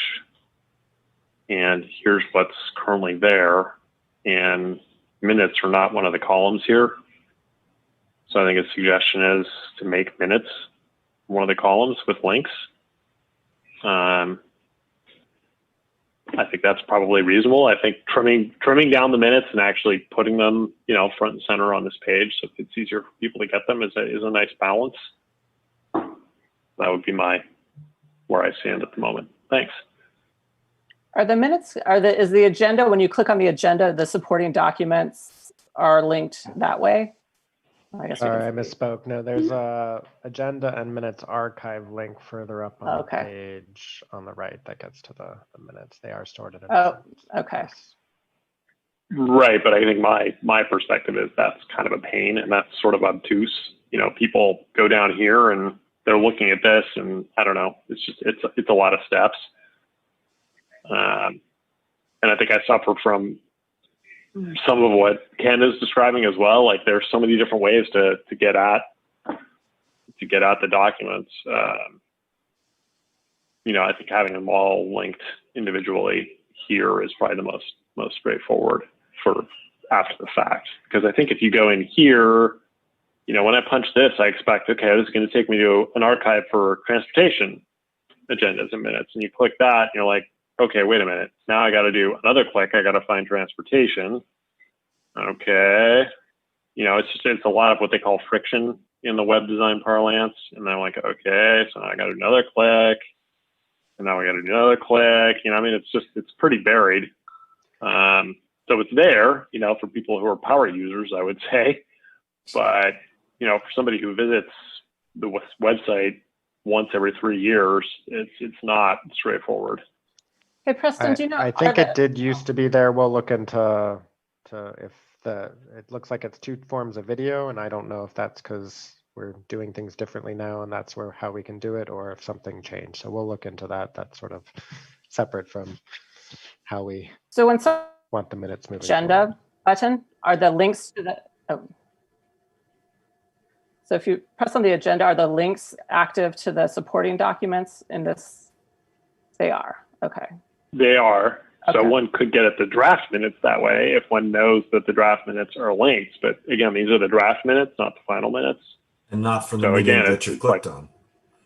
Right, exactly, for the previous one. So you got to have a lot of institutional knowledge to realize, that's a way to get at them. And even when you get at them, these aren't the final. We will take your feedback back to the people who manage this for us. But Justin and I are work with what we're given. So we appreciate the feedback. We want it to be accessible to everybody. And as always, if you're looking for something, you can't find it, don't get too frustrated, just call us or email us. Because there is a ton of stuff on there and it changes over time. We're re-engineering these things all the time. And every time we do that, we're making a lot of it better, but we lose something inadvertently along the way. So we'll definitely get back to you on this and try to figure out why those minutes aren't posted there.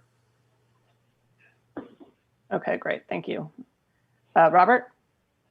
So I'm supportive of staff's recommendation. I think there's 2 qualifiers. One is I know we oftentimes have, not oftentimes, but we do at times have presentations that are shown to the commission during the meeting and not posted ahead of time. And if that is the case, those and we're not taking minutes on those presentations anymore, then the presentations have to be posted after the fact. And I think we do that the few times I check, but we should make sure that that happens. I agree also with the organization of where we post the agenda and minutes. That table seems to be the most intuitive to me. So putting up the presentations, especially if we're not going to be taking minutes on them anymore, is key. The second thing is looking into recording the time for when new items come up. I know that's a very manual process if it's what I think it is and how it's described, which we can certainly miss things that way, but I'd be interested in seeing that's possible, and then having that be somehow shared with the public so they can refer back to the video in an easy fashion without having to scroll through 3 hours of our lovely discussions.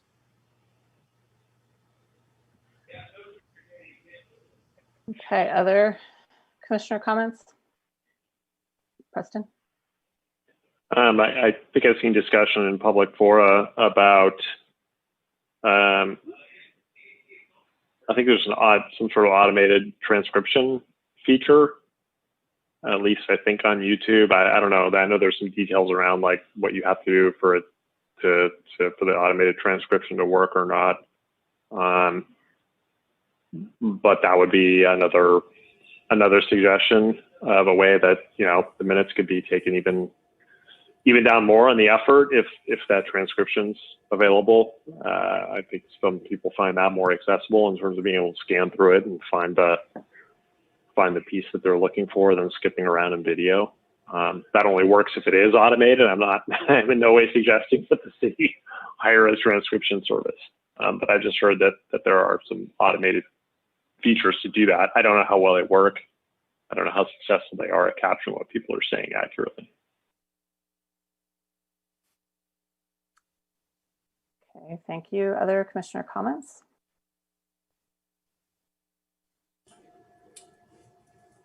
Okay, go ahead, Ken. I strongly agree with Robert that anything that's presented should be available as an attachment to the agenda. Even after the fact, is it okay when something isn't ready beforehand?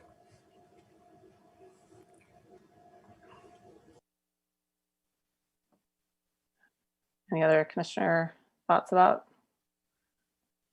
this? You know, I'll be honest, I am hesitant to change how we do the minutes. In this day and age, I like to be fully transparent, and I like the details of the minutes. I've, you know, anecdotally on various Albany Facebook pages, and I have heard complaints about other commissions or the city council minutes not being complete or detailed enough. And especially in this time of COVID where we are, you know, on Zoom, and I am hesitant to change how we are doing things at this point in time. Ken? I propose we ask staff to bring both versions of minutes, because one is reductive from the other, to the next meeting, and we could talk about it a little bit further. As a concrete example.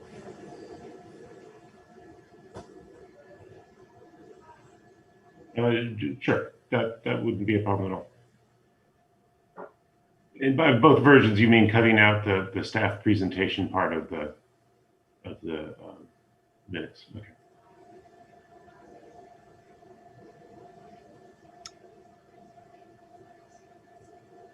That sounds great to me. Do we need a motion on? I don't know if we need a motion on this. It's kind of a continuance, isn't it? Yeah, I guess so. Yeah. We'll bring it back, and we've got your feedback. We'll come back and we can continue the discussion and then perhaps broaden the scope of the agenda items so that it's clear that we may also be talking about not just the preparation of the minutes, but the webpage presentation as well.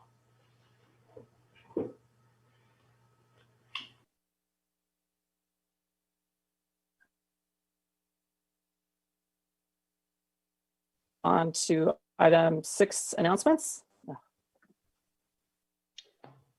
There were a couple of listed items on the agenda. The first is that City Council authorized submitting a grant at its September 11th meeting to Alameda County Transportation Commission for sidewalk shaving along the Albany Priority Pedestrian Network to take advantage of COVID-19 rapid response bike and ped grant program that the county rolled out with the goal of supporting safe restoration of economic activity.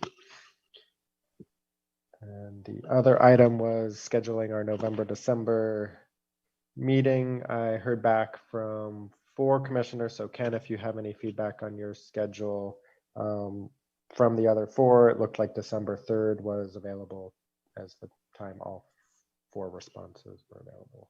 Checking now. Sorry, I didn't reply.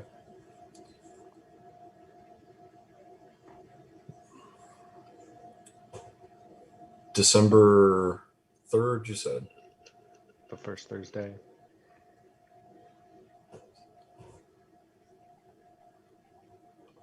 That should be fine.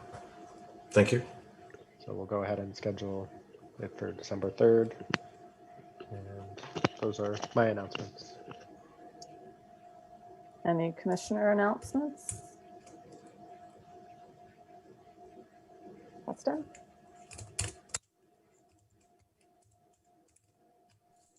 You're muted, Preston. Thank you. Sorry about that. I'll share that there's a Berkeley side article that came out. I think it was just, well, I guess last evening, about the Gilman Roundabout project. That relays construction is supposed to start by the end of the year. So if people are interested in learning more about that, they can look to Berkeley side. Great, thank you. All right, any other announcements? Nope. Oh, Ken, go ahead. Today is actually the start of the celebration of Bike Anywhere. Instead of Bike to Work Day this year, we had Bike Anywhere month. So keep up that biking for the rest of the month. And if you like, you can pick up a musette bag at REI or Blue Heron Bikes from now through the 30th. Blue Heron's closed on Sundays, but other than that, during open hours. Great, thank you. All righty, let's go ahead and move on to item 7, future agenda items. Robert? Not sure if this rises to the level of agenda item, but there's lots of discussions about what's going to happen on Halloween with trick-or-treaters, and if that is still going to be the tradition this year or not, and if it would be, then are there physical distancing measures that have to take place? Definitely not recommending that we close off every street in Albany for Halloween, but I don't know if there's the city or any of the advocates that are putting out guidelines or any type of recommendations for what that would look like. Jeff, do we know if the counties Yeah, any guidance on that? I can address that, and we can, if it's helpful, put it on the agenda for next month. The county will be county public health officer will be releasing guidance on Halloween early next week, and I think the general idea is they're not canceling it, but they're not encouraging a lot of their traditional activities where people were traveling in tight groups. So the details will follow from them, like I said, early next week. Great, thank you. Any other future agenda items?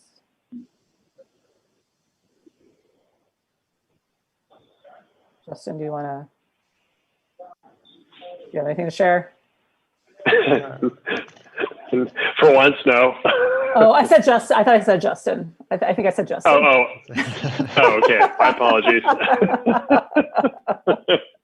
I have on the list. So we've talked about the school district bringing an encroachment request regarding Buchanan or on Buchanan Street at the Ocean View Elementary. They've again asked that be extended. So we're still on hold of if that would come to the commission as a request and when.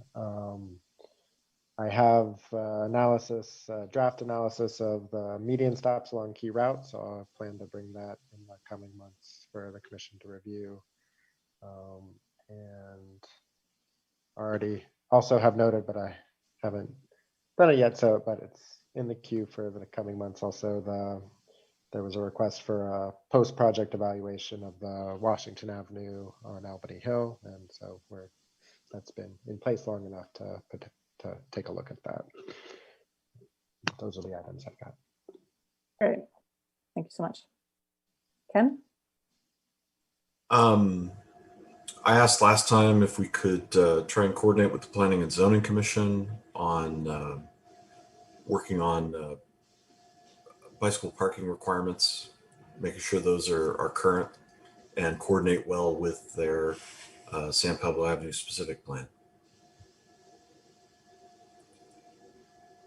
And actually, I'd like to propose, per discussion earlier, a follow-up on the 800 block of Santa Fe and whether the traffic calming measures that aren't speed humps there have had any recordable effect. That's probably something that has to wait for a speed survey, I guess.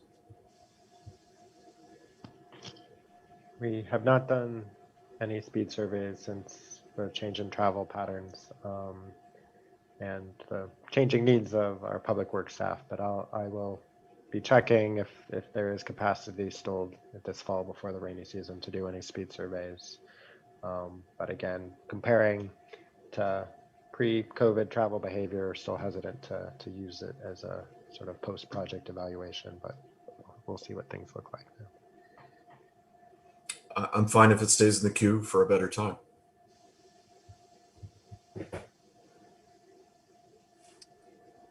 Preston? I think of something which is the subcommittee reporting back without a deadline. I know I don't work well without a deadline, so. So you're proposing 1 month? 2? Well, I'm proposing 1 by saying put it on the agenda. I don't know how my partner feels about that, or partners per se. I don't know if Rita's still with us or not. Yeah, I'm here. Just Yeah, had a slow connection for a minute. sure. So, I mean, I would leave it at staff's discretion, since if staff's going to be involved, then, you know, however staff thinks it best fits into its workflow. I would suggest more than not the next meeting. Let's give everybody a little more time. Okay. So not the next meeting. I mean, Very kind of you.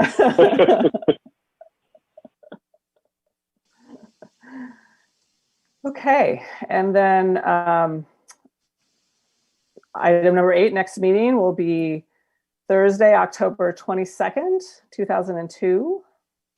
We will see you in your homes, in your living rooms. And it's really, I was thinking, you know, I became chair and I got to move to the good seat, and I only got to sit in the good seat one time. Oh. So sad. It's so It sad, truly is. so sad. It truly is. It is. It's a thing. It's worth recognizing. That's a bummer. you got the clear view of the screen. You're like right in the center. Yeah. Right. Yeah. Yeah. So we can do some horse trading around the next chair and the seat positions. Yeah. Right. All righty. And with that, we will go ahead and adjourn the meeting. We'll see you all next month. Thanks, Amy. Thanks. Bye.